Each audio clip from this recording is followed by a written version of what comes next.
नमस्कार, आज फिर से आपका स्वागत करता हूं न्यूज रूम लाइव में। रोज की तरह आज भी हमारे एक्सपर्ट मौजूद है हमारे साथ कुछ नए मुद्दों के साथ। तो हम आज उनसे डिस्कस करेंगे सभी नए और ट्रेंडिंग मुद्दों पर।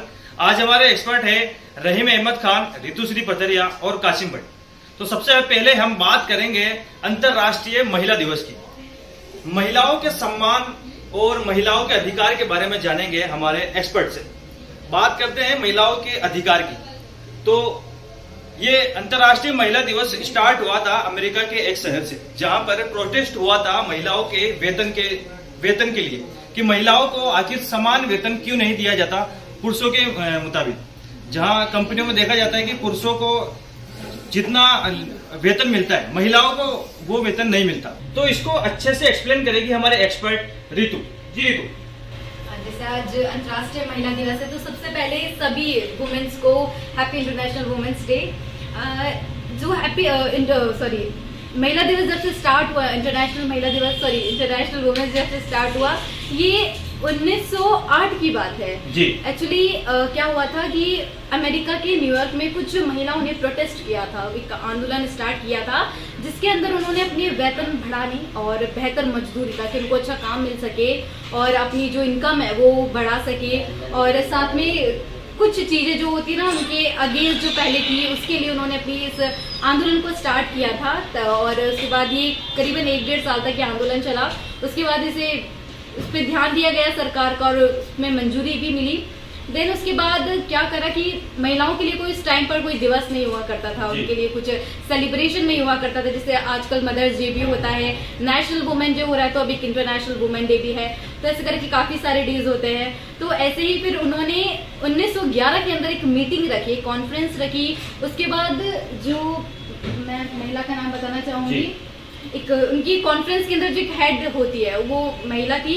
उन्होंने इस चीज के लिए उन्होंने सोचा कि हमें एक इंटरनेशनल वुमेन्स डे सेलिब्रेट करना चाहिए ताकि जो हर महिलाएं अपने लिए कोई एक दिन सेलिब्रेट कर सके। तो इस दिन उन्होंने 1911 से इंटरनेशनल वुमेन्स डे की शुरुआत हुई थी।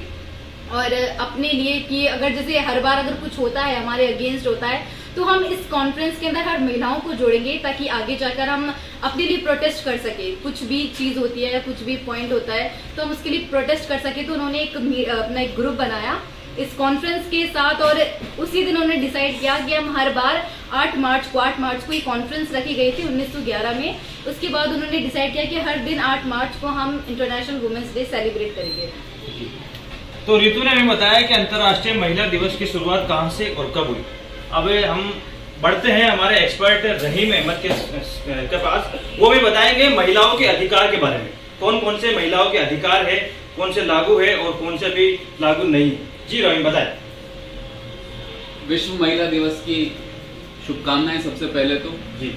इस मुद्दे पर आज हमने पब्लिक बाइट्स भी कि हम अलग अलग लोगों से मिले, हमने उनसे बातें की, हमने उनसे जाना कि आखिर वो आज के दिन को किस रूप में देखते हैं। हमने बहुत से लोगों से सवाल किया था कि क्या आपको लगता है कि महिलाओं की जो दुर्दशा पुराने जमाने में थी वहां से उबर के एक नया भारत की स्थापना हो चुकी है, एक नया मजबूत भारत बन चुका है जहाँ पे महिला उत्पीड़न नहीं होता, जहाँ पे महिलाओं वाली जो प्रथाएं जो चल रही थी वो खत्म हो गई है, या महिलाएं एजुकेटेड समझदार होगी। महिला सुरक्षा की बात भी हमने लोगों से की। सबका यही कहना था कि महिलाएं बदल गई है। पहले जैसे देखा जाता था महिलाएं कमजोर समझी जाती थी, ऐसा कुछ नहीं है। हिंदुस्तान की महिलाएं बहुत ज्यादा आगे निकल गई है। वास्तविक आंकड़े में आपको बताता हूं कि महिलाओं की दुर्दशा इस देश में क्या है जी। 2014 से 15 तक के आंकड़े थे कि 45% महिलाएं मोबाइल फोन का इस्तेमाल करती है। वो आंकड़े महज बढ़कर सिर्फ 48% हुए, उसमें सिर्फ 4% का इजाफा हुआ है।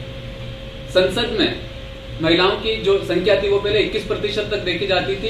इस सत्र के दौरान संसद में सिर्फ 14% महिलाएं बैठी है जिनको हमने चुनकर वहां भेजा है। तो बहुत सारे ऐसे मामले सलमान ऐसे हैं जहां पे महिलाएं पिछड़ी है, महिलाएं वापस पीछे की तरफ आई है। 2010 से पहले उद्योगों की अगर हम बात देखते हैं, उद्यम व्यापार जहां महिलाओं की संख्या बहुत ज्यादा थी, संस्थापक थी महिलाएं कंपनियों को चला रही थी, समझा रही थी, लेकिन अब वहां से महिलाएं पिछड़ती हुई नजर आ रही है। हिंदुस्तान में सिर्फ 6% ऐसे स्टार्टअप है जिनकी संस्थापक महिलाएं, इसके अलावा 94% पर अभी भी मर्दों का कब्जा है।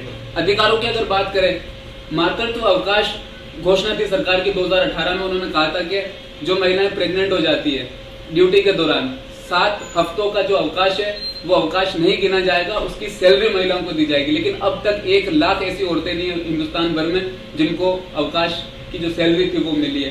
तो बात हम कर रहे हैं कि महिलाएं बहुत आगे बढ़ चुकी है, और वाकई में महिलाएं आगे बढ़ चुकी, इसमें कोई शक नहीं है, लेकिन अभी भी बहुत ज्यादा काम करने की जरूरत है। महिलाओं को साथ लाने के लिए बहुत ऐसे प्रयास करने पड़ेंगे ताकि हम वो दिन देख सके जब कहे कि हाँ आज महिलाएं कंधों से कंधा मिलाकर चल रही है। इसमें अभी इस वक्त लगेगा अभी और भी। जी रहीम, मैं आपसे एक सवाल और पूछना चाहूंगा कि बहुत से बार ऐसे केस आते हैं कि महिलाएं भी अपने माँ बाप की जायदाद में बराबर का हक चाहती है, तो उस केस में आखिर होता क्या है? बहुत सी बार उनको प्रॉपर्टी नहीं दी जाती, बहुत सी बार उनको डाया धमका कर वापस से उनको ससुराल भेज दिया जाता है। इस केस में इसका हकीकत क्या बताया? तो इंडियन पेनल कोड जो है, जो हमारा संविधान है जी, संविधान में इसकी एक अलग मतलब परिभाषा है। संविधान ने एक हक बताया कि हाँ बेटी को यहाँ से हमें इतना देना है। मुस्लिम लॉ है, उसके अकॉर्डिंग कुछ अलग चीजें हैं कि हाँ महिलाओं को इतना प्रतिशत मिलना चाहिए। लेकिन मेरा ये मानना है व्यक्तिगत रूप से, इसमें बहुत सारे लोग अपनी अपनी टिप्पणियां ये देते हैं कि जब महिला यानी हमारी जो बहन है वो घर छोड़ के चली गई, वो अगले घर में गई, वहां उसे अपने पति की तरफ से मिल रहा है, तो इस घर में उनका कोई हक नहीं, ऐसा माना जाता है। लेकिन ऐसा ये बिल्कुल सही नहीं है। इस्लाम भी कहता है 1/4 यानी कुछ हिस्सा जो है वो बहन का बनता है और वो वाजिब है। और भारतीय कानून भी अब इस तरफ अपनी उन्होंने विचारधारा को स्पष्ट रूप से किया है कि वाकई अपने घर से भी जो बच्ची जो पहले नहीं लेती थी, जो बेटी अपने घर से अपने माँ बाप के घर से नहीं लेती थी, क्योंकि एक्चुअल में विचारधारा ऐसी बन चुकी थी, मानसिकता ऐसी बन चुकी थी कि लोग पुराने जमाने में ये समझते थे, कहावत आपने सुनी होगी कि बेटी के घर का पानी भी नहीं पियेंगे हम, ये कहावत थी, तो उनके घर का हम कुछ भी नहीं लेंगे। बात वही आ गई ना, अगर प्रॉपर्टी जायदाद में अगर हिस्सा बेटी को अगर अपना बाप देना चाहता है तो बात यही आ जाती है कि हम तो उनके घर का कुछ भी नहीं लेंगे। लेकिन संविधान भी, कोर्ट भी इस तरफ विचार कर रहा है और ये बहुत जल्दी इसके लिए एक बहुत अच्छा फैसला आने वाला है, जिसमें 1/4 जिसकी मैं बात कर रहा हूँ, इस्लाम भी इसकी तालीम देता है, फिक़्ह इस्लाम में भी इसका हक है कि हाँ एक बेटी को उसके घर से ये मिलना चाहिए। तो ऐसा बहुत जल्दी हम देखेंगे कि ऐसा हो पाएगा और ये संभव है। तो जैसा कि हमारे एक्सपर्ट रहीम ने बताया कि महिलाओं के लिए बहुत सारे कानून तो लागू किए गए हैं, लेकिन उनकी जमीनी हकीकत कुछ और ही है। अब बात करेंगे हमारे एक्सपर्ट कासिम भट्ट से।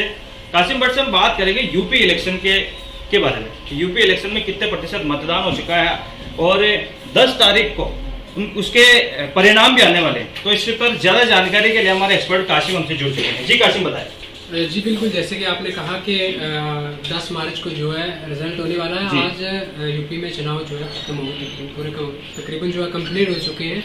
लेकिन सबसे बड़ी बात यह है कि जिस तरीके से क्रिटिसाइज किया जा रहा है अपोजिशन वाले एक दूसरे पार्टी को, एग्जिट पोल दिखाया जा रहा है, फिर कुछ नेता जो समाजवादी पार्टी के हैं जैसे कि अरविंद सिंह है, उसने तो आज ये बोला है ट्वीट करके कि ये जो एग्जिट पोल दिखाया जा रहा है ये बंगाल और बिहार में चलता है, यहाँ कुछ नहीं, ये सब झूठ है। हम जो है आएंगे इक़्तिदार में, ये 10 मार्च को ही पता चलेगा कि कौन क्या कर रहा है। अब यहाँ पे तो किस्मत आजमाई, देखते हैं कि आने वाले जो 10 मार्च में क्या रिजल्ट आने वाले हैं। सबसे बड़ी बात यह है कि इस बार कांग्रेस ने जो वुमेन्स को जो टिकट दी है वो एक तारीखी बात है कि इससे पहले किसी भी पॉलिटिकल पार्टी ने इतनी ज़्यादा महिलाओं को जो है टिकट नहीं दिया है। तो अब देखते हैं कि कितना इसके ऊपर जो है कांग्रेस को कितने वोट मिलते हैं, क्या कांग्रेस सरकार बना पाएगी या फिर समाजवादी पार्टी का दबाव ज़्यादा रहेगा या फिर बीजेपी का, तो 10 को ही पता चलेगा। कासिम, मैं एक सवाल और आपसे पूछना चाहता हूँ कि अक्सर कहा जाता है कि मुस्लिम लोगों को वोट टिकट बीजेपी में कम दिए जाते हैं। उसका रीजन कहीं ना कहीं ये भी है कि जब कोई मुस्लिम व्यक्ति बीजेपी से चुनाव लड़ता है तो उसको वोट कम मिलते हैं। क्या ये सही है, हकीकत है ये बात? बिल्कुल, जैसे कि आपने कहा कि क्योंकि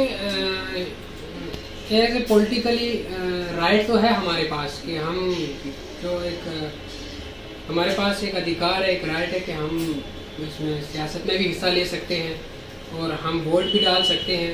तो उस हिसाब से टिकट जहाँ जहाँ मिली है ये सही बात है कि मुस्लिम को जो है कम, खास करके बीजेपी पार्टी में। अब कांग्रेस की अगर बात करें तो कांग्रेस में काफ़ी सारे जो लोग हैं जीत के आए हैं, मुस्लिम MLAs हैं। जम्मू कश्मीर की बात करें, यूपी की बात करें या फिर MP की बात करें तो इन जगहों पे मुस्लिम जो है अक्सरियत बहुत ज़्यादा है। इनमें जो है काफ़ी सारे लोग जो है ऐसा नहीं है जीत के भी आए, लेकिन पार्टी के हिसाब से। लेकिन वाकई में बीजेपी पार्टी के अंदर अब हो सकता है कि कुछ मुसलमान जो है गए हों या उनको हो सकता है कि वो जीत गए, लेकिन इससे पहले वाकई में जो है वोट बहुत कम मिले। तो ये थे हमारे साथ हमारे 3 एक्सपर्ट नए मुद्दों के साथ, आज के करंट मुद्दों के साथ। कल फिर से मुलाकात होगी न्यूज रूम लाइव में नए मुद्दों के साथ और कुछ और नए एक्सपर्ट्स के साथ। तब तक के लिए धन्यवाद, नमस्कार।